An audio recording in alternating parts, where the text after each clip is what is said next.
Yeah, she's really big into conspiracy theories. The world is a simulation! We are but playthings for a higher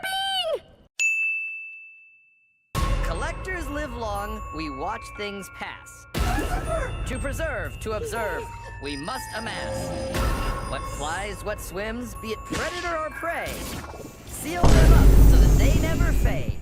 Throughout the past week, Disney has released a trailer and 2 sneak peek clips for the Owl House episode For the Future.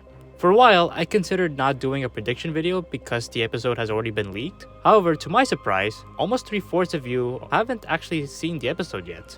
Granted, many of you have probably seen a few spoilers, and there's no way to be sure whether you guys are actually being honest. But even if the percentage is a bit lower than 74%, it's still very likely that the majority of you guys still have no idea how this episode will go. So with this in mind, let's just lay out some theories I've had ever since Thanks to Them aired last year and after seeing these sneak peeks to the episode.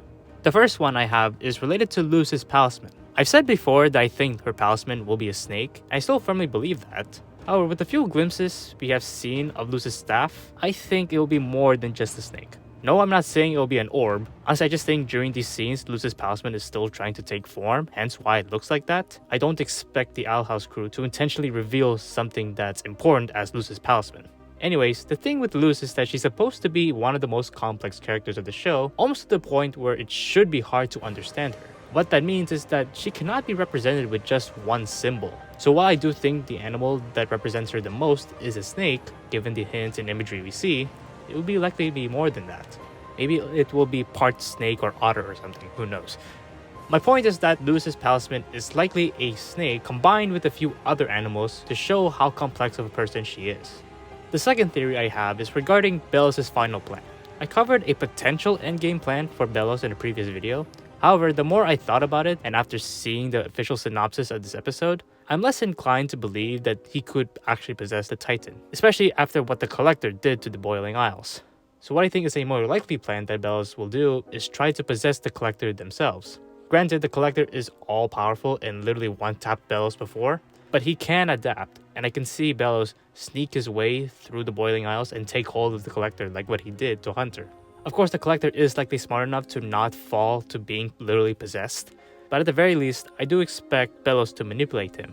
But how could Belos, who has clearly betrayed the Collector before, regain their trust? Well, I think he will tell them how Luz is coming for King, and use that fact to make the Collector jealous. It's pretty clear that the Collector likes to have friends, especially King, as his closest friend, which means that they don't want anyone else to be friends with him.